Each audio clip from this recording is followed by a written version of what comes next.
Pues de nuevo de regreso con nuestra invitada Patti Garza, que nos estaba hablando pues de esto del pasado, de nuestros abuelos. Vemos que tenemos esta cosa en común aún más, que es el amor por nuestros abuelos. Yo no puedo imaginar mi vida y yo siento que lo que soy ahora, pues se lo debo mucho a mis abuelos.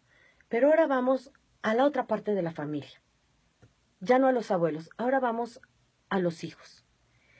Se establece pues esta creencia entre las familias del derecho a tener un hijo. Yo tengo derecho a tener un hijo y lo voy a tener cuando lo quiera tener, en el momento que a mí conviene a mis intereses. Claro. Y creo que no existe el derecho a tener un hijo. Es un hecho, que no existe. ¿Cómo lo ves no eso? existe el derecho a tener un hijo. Ese es un gran engaño y una comodidad de la vida actual. Tiene que quedarnos claro algo, que elegir es renunciar. Y Claro. es algo que como que no nos ha quedado claro en esta época. Queremos y lo queremos todo, ¿no? Quiero tener la mejor carrera y quiero estudiar hasta los 1000 años y quiero hacer esto y el otro. Aquí los hijos me estorban y luego también los quiero a ellos. Pero no se puede tener todo en la vida. Entonces, eliges una cosa, renuncias a la otra. Digo, ¿existe la posibilidad de que se dé todo en algún punto? Pues sí, existe esa posibilidad. Pero si no se diera, no es un derecho y no es algo que puedas tener a la fuerza o a la mala.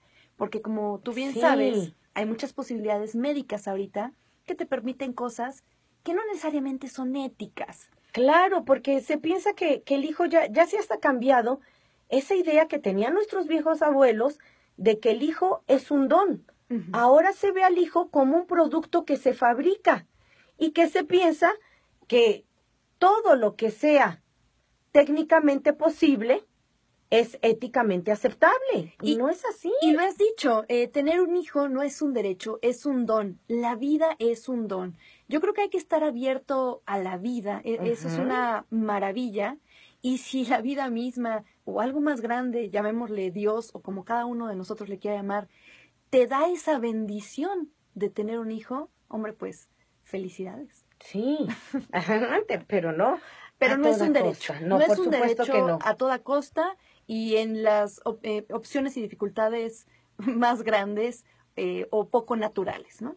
Y yo creo que a la base de todo esto también está, pues, que ciertos principios bioéticos y que antes era también ética que se daba en las escuelas, pues que ahora ya no se está dando o se quitaron como materias obligatorias y ahora son optativas.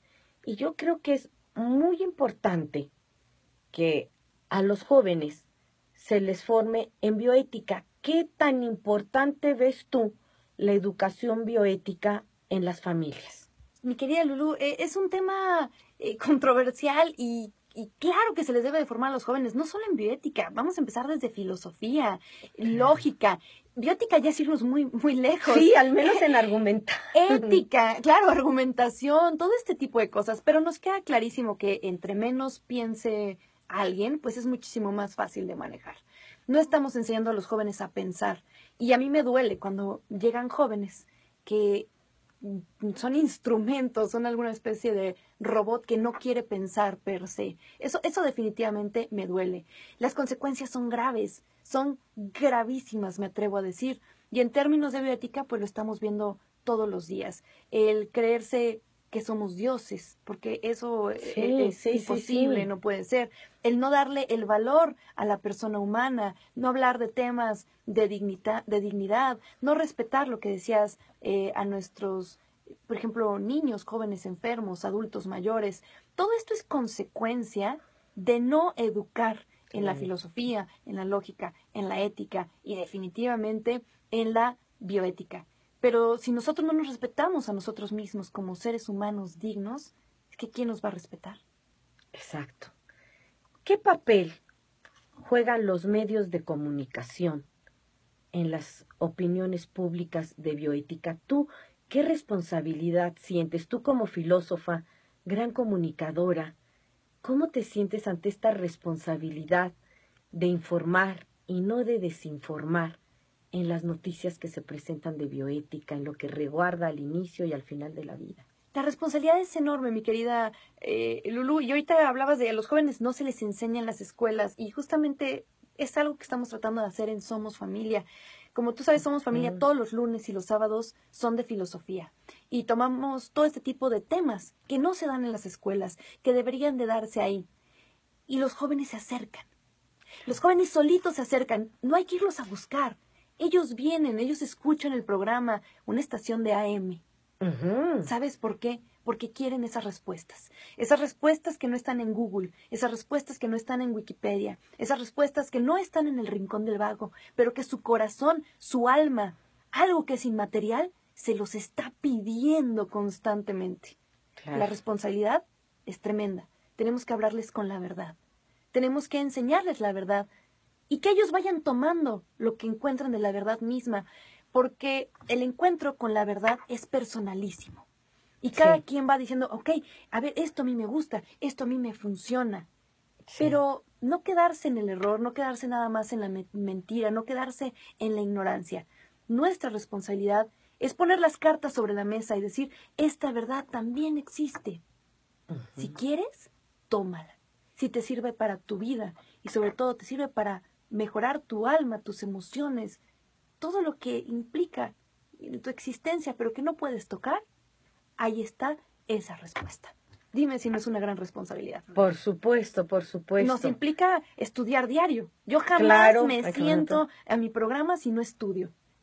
Nunca me siento si no he estudiado bien mi tema. Que a veces eso no se aprecia. Hay veces que dices, bueno, tiene el programa de radio y ya se lanzó y puso su micrófono, lo prendió y no se dan cuenta que es hasta más difícil preparar un programa de radio que una clase. Claro. Tienes que preparar el tema igual que si prepararas una clase. Es muy parecido. Tienes que empaparte, porque lo vas a dar y no a un grupo de licenciatura, de pregrado o a un grupo de posgrado. Aquí va a ser una clase, digamos, a miles de personas, de todo nivel, que tienes que ser clara en tus conceptos y tienes que estar preparada para las preguntas que le vas a formular a tu invitado. Y no solo eso, el público es sumamente inteligente. Nunca hay que tratar al público como si fuera tonto.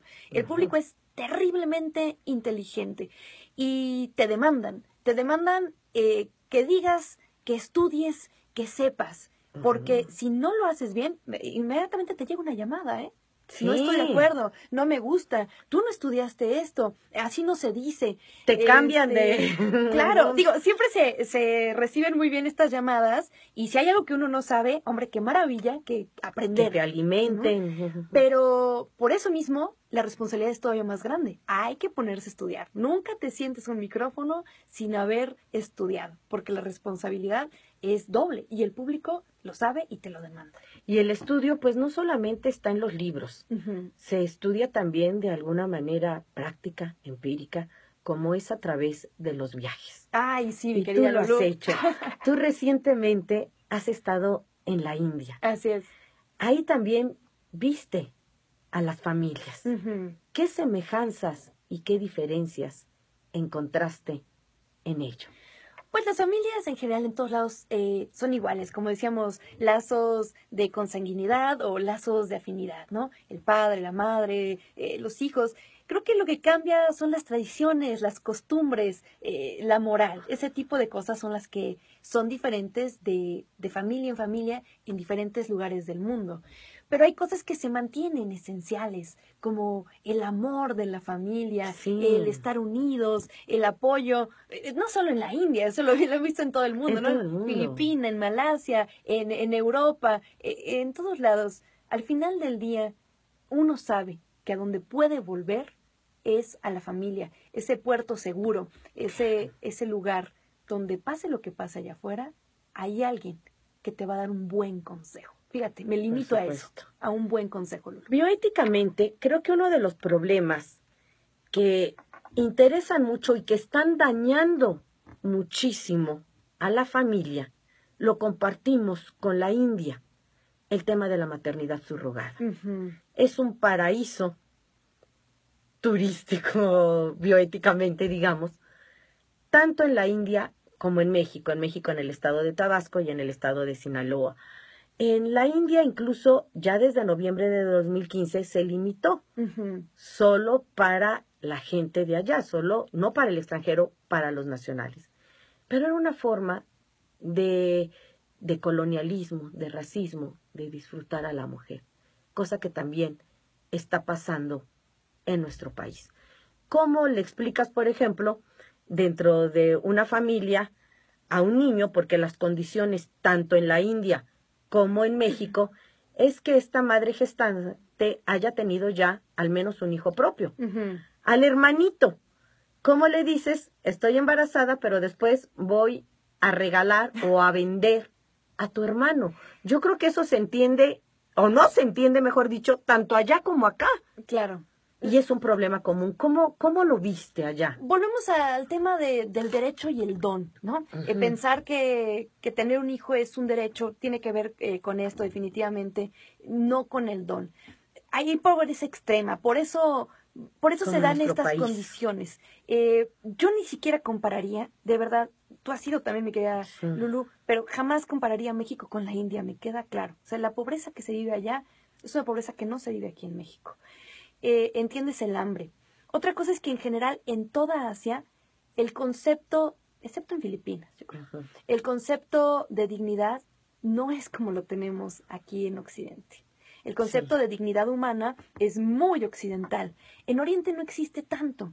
Entonces no lo veo como un problema tan grande para ellos de explicarlo, porque no entienden como el valor de cada uno de los seres humanos. O no es que no lo entiendan, es que simplemente no se ha estudiado, no se ha platicado, o como tú no dices, se ha puesto otra sobre manera la mesa de verlo, sí. Yo vi mucha pobreza. La pobreza en es India, tremenda. en Nepal, en general, en muchos de los países asiáticos que visité, pero no vi miseria. Yo sí. O sea, vi la pobreza, pero no me tocó ver la miseria. Yo sí, mi querida. O sea, yo veía que se llevaba una pobreza con alegría en muchas partes. Será por los sitios que me tocó visitar. Cuéntanos un poco de tu experiencia en este sentido. Yo tuve oportunidad de visitar como la India real también. A mí me gusta viajar muchísimo, pero nunca me quedo en el tour. Claro, Me voy a las calles, sí. me voy al metro, me subo en los autobuses, subo, bajo, voy y vengo para conocerme y empaparme de la realidad del pueblo al que vaya. Y sí me tocó ver dolor, sí me tocó ver mucha miseria que no hemos visto nunca en este país. Todo lo que sale en esta película de Quisiera ser millonario, todo lo vi. ¿Recuerdas la parte donde mutilan a los niños, ese tipo de cosas? Donde se aprovechan y entonces se dan otros grandes problemas también bioéticos, como es el tráfico de órganos, porque estábamos hablando del útero, pero hay gente que por vivir en estas circunstancias que nos estás diciendo, venden riñones, se prestan a este tráfico o a sus propios hijos para tráficos de órganos infantiles. Claro, el hijo, entre más chiquito, tiene más valor en el mercado de pedir dinero, de pedir limosna. Entonces tú puedes incrementar su valor si a tu hijo o al niño que esté bajo tu tutela le falta, por ejemplo, algún miembro, ¿no? Entonces es una cuestión de utilitarista terrible, donde, insisto, la dignidad humana ni siquiera se alcanza a vislumbrar. Pero fíjate que hay otro tema que pusiste sobre la mesa que se me hizo muy interesante y que dices, ¿cómo le vas a explicar al hermanito que lo vas a vender? Creo que viene una época nueva para todos, Lulu, para todo el mundo en general, la época del explicar. Y para los hijos, así como hablábamos de los abuelos, ahora a los hijos, ¿cómo le voy a explicar que su compañerito tiene 2 mamás? ¿Cómo le voy a explicar que tiene 2 papás? ¿Cómo le voy a explicar que vendimos a su hermanito? Exacto. ¿Cómo lo vamos a hacer? ¿Cómo le voy a explicar? Vamos a un corte y regresamos para que nos expliques cómo vamos a explicar.